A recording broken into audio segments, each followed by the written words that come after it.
Attention frères ivoiriens, danger. Le message que je vous envoie est réel, et c'est ce qui va arriver à la Côte d'Ivoire très peu. J'aurais vraiment très mal que cela ne s'évite pas, si les Ivoiriens y restent indifférents en se fermant les yeux, par rapport à la politique, dont ne sont bénéficiaires, que quelques individus, leur protocole et leur staff. J'avais déjà envoyé il y a quelques jours un message dans lequel j'ai révélé le coup, que prépare M. Ouattara Alassane, le président Blaise Compaoré, et des hommes politiques français. Tout est déjà ficelé pour que M. Ouattara prenne le pouvoir, il a le soutien du président Sarkozy, du président Wade et du président Blaise Compaoré, qui est son parrain depuis bien avant même, que la rébellion armée, n'attaque la Côte d'Ivoire. Leur premier ennemi fut le président Bédié, qu'ils ont pu renverser. Ils ne s'attendaient pas au président Gbagbo, il fut un outsider, qui a surpris tout le monde, en prenant le pouvoir et malheureusement, comme c'est par sa faute que M. Ouattara n'a pu prendre le pouvoir, sous le feu général Guèye, ex-chef d'État de la Côte d'Ivoire, toute leur hargne a été déchargée sur le président Gbagbo, et vous savez mieux tous ceux qui s'en est suivi que moi. Tous ces coups passés par le Burkina, sous la commanditation de l'ex-président français Jacques Chirac, d'ailleurs jusqu'aujourd'hui, les mêmes choses continuent sous Sarkozy. Le pouvoir doit revenir à M. Ouattara ou rien, ça c'est le parjure de la France, et du Burkina Faso. Les tractations diplomatiques, entre ces deux pays s'effectuent à ce propos depuis plus de 10 ans. Ils sont sans pitié pour vous, frères ivoiriens. Vous vous souviendrez de la mort de l'ex-ministre de l'Éducation bien connu des Ivoiriens, M. Bala Keïta, mort au Burkina, c'est parce qu'elle n'a pas voulu de M. Ouattara au pouvoir. C'était vers fin du mois de juillet, je ne peux oublier cette date du 29 août, où j'ai entendu deux personnalités burkinabées dire cette phrase. Il est qui pour parler comme ça au chef, il sait à qui il a affaire? Parlant du président Blaise à qui M. Bala Keïta s'est opposé à propos de l'investiture de M. Ouattara au pouvoir, et l'un a dit. C'est fini pour lui, il ne retournera plus jamais en Côte d'Ivoire, c'est fini, ces imbéciles d'Ivoiriens-là, pour qui ils se prennent? C'est par la suite que si je ne me trompe pas, M. Bala Keïta fut assassiné le 1er août, date inoubliable pour moi. Ce n'est pas une femme qui a tué M. Bala Keïta, ce fut des soldats proches de la présidence qui l'ont fait, ils ont même tenté de porter la responsabilité au pouvoir ivoirien, sur le président Gbagbo. Une autre révélation, feu général Guèye tué, lors de la rébellion armée en Côte d'Ivoire, n'était pas dans le coup, il avait été dupé, par ceux-ci quoiqu'ayant travaillé sur cela avec eux, c'est lui qui nous a révélé les faiblesses de l'armée ivoirienne et sur comment frapper, il y avait un deal entre lui, le président blessé, le président Kadhafi, le président Had du Mali, dire qu'il devrait diriger et après laisser la place à M. Alassane, qui serait d'abord nommé comme Premier ministre, mais au fait, c'était une farce, ils n'ont fait que l'utiliser et après ils le tueraient, car il était aussi de la liste noire, que M. Ouattara, le président Blaise ainsi que certaines autorités burkinabées, dont mon patron direct, et des autorités françaises détenaient. Guèye a été doublé le jour même de l'attaque mais malheureusement, il fut victime de l'armée ivoirienne, il devait mourir coûte que coûte si M. Ouattara prenait le pouvoir et cela viendrait de son entourage, ses gardes rapprochés, je ne connais pas le nom de ceux-là, qui le gardaient mais c'étaient ses hommes de main, qui devraient finir avec lui, car au même moment qu'ils étaient avec Guèye, ils étaient aussi avec M. Ouattara, avec qui ils composaient et considéraient mieux que Guèye. Je vous dis des choses que je sais comme étant un témoin oculaire, et non quelqu'un à qui on les raconte. Avant cette attaque, nous avions envoyé des lettres anonymes à certaines autorités ivoiriennes, avec les dates de l'attaque, mais étant donné que cela venait du Burkina Faso, ils ne l'ont pas considéré, et le pire est arrivé, aujourd'hui encore, je vous envoie cette lettre, pour vous prévenir de ce qui va vous arriver d'ici très peu, lorsque M. Ouattara sera au pouvoir.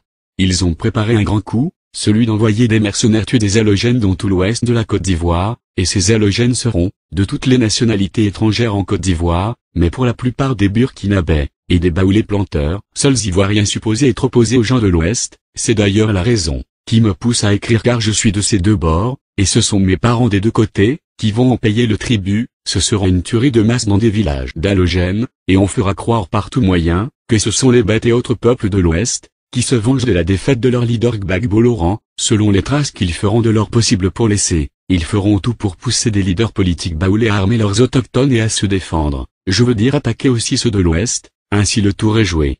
M. Ouattara alors préside va jouer aux pompiers, il va faire intervenir l'armée ivoirienne, qui à son tour sera accusée d'exactions sur certains peuples, et on fera venir une armée étrangère, qui ne sera que des commandos du Faso associés à celle de la France en Côte d'Ivoire. Il y aura des accusations portées, sur des hommes politiques du parti du président Gbagbo, qu'ils taxeront d'avoir commandité cela, incitation à la haine et guerre tribale, et, des hommes politiques du parti du président Bédié, et de certains autres partis, surtout les plus influents et cela, avant juste une année de sa prise du pouvoir. Ces personnes seront jugées et condamnées, certaines seront empoisonnées et les faits seront portés sur des cas de suicide en prison. C'est le véritable schéma de ce qui va se dérouler que je vous donne. Il y aura des arrestations d'officiers supérieurs de l'armée ivoirienne, et quelques-uns de la rébellion, qui d'ailleurs verront quelques-uns de leurs être poursuivis par le PI, Tribunal pénal international. Avec l'implication de la France, les dossiers sont déjà prêts, et dont fait partie l'actuel Premier ministre M. Soro Guillaume qui selon eux, est détenteur de beaucoup de secrets, et qui déjà apparaît comme un potentiel danger contre le pouvoir de M. Ouattara dans l'avenir. Il y a en ce moment l'actuel chef d'état-major aussi qui est cité comme étant un traître séduit par le président Gbagbo, et son chef d'état-major le général Mangou, dont il faut aussi tout faire pour écarter. Il y aura des assassinats de beaucoup de dirigeants de la rébellion, par des soldats burkinabés mercenaires, et cela sera mis au compte de probables règlements de compte entre ex-rebelles.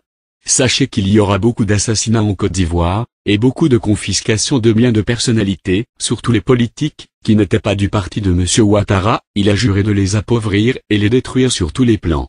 Je vous fais une révélation à propos d'un événement, qui devrait se dérouler en Côte d'Ivoire. C'était une marche qu'organisait toute l'opposition, contre le pouvoir de Gbagbo. C'était une insurrection, qui devrait faire tomber le président Gbagbo par deux schémas. L'armée ivoirienne serait contrainte à tirer sur les manifestants qui insisteront. Il y avait déjà parmi ces manifestants des mercenaires armés, qui devraient aussi tirer, et le cobaye du jour, était l'ex-président M. Henri Konan Bédié. On le tuait et on attribuait cette mort au président Gbagbo et ses chefs d'armée. Les médias étaient déjà programmés à annoncer cela partout dans le monde. Cela devrait soulever le peuple baoulé contre les bêtes, et aussi le parti du président Bédié. Gbagbo serait alors chassé du pouvoir à cause de la haine des Ivoiriens, ou au pire des cas, il ne serait pas voté par les Écans, parce qu'il aurait tué leur plus grande autorité.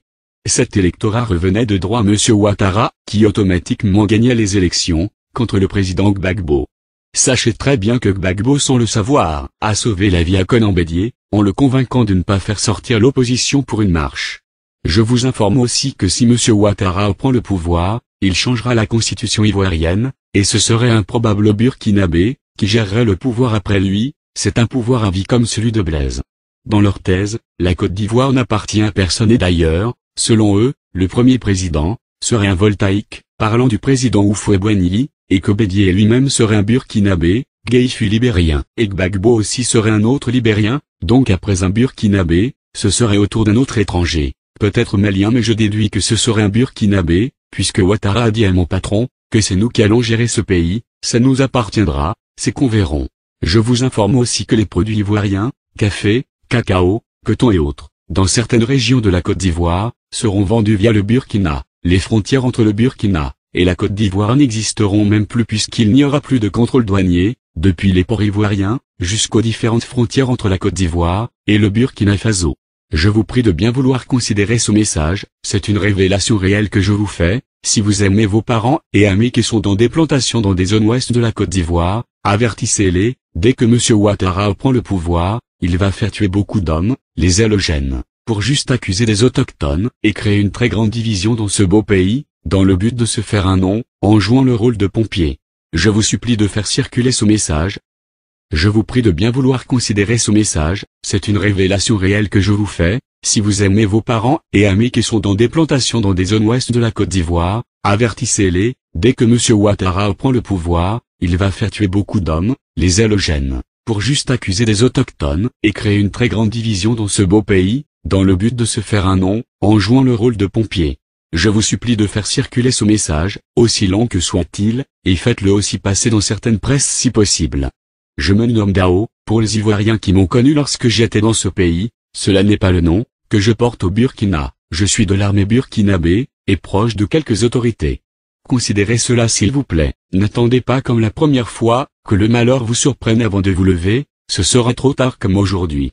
Mes frères baoulés, mes frères burkinabés, dès que cet homme accède au pouvoir, unissez-vous dans vos campements, formez des comités d'autodéfense, veillez sur vous. Si quelque chose arrivait, ne commencez pas par accuser ceux qui vous ont accueillis chez eux, cherchez bien car ils veulent vous diviser. C'est M. Ouattara, ce ne sont pas ses parents qui vont mourir, ils sont sans pitié. Blaise et lui, ils ne vous ont jamais aimé parce que vous faites selon eux la honte du Burkina et d'ailleurs vous n'avez jamais compté pour eux, ils vous ignorent.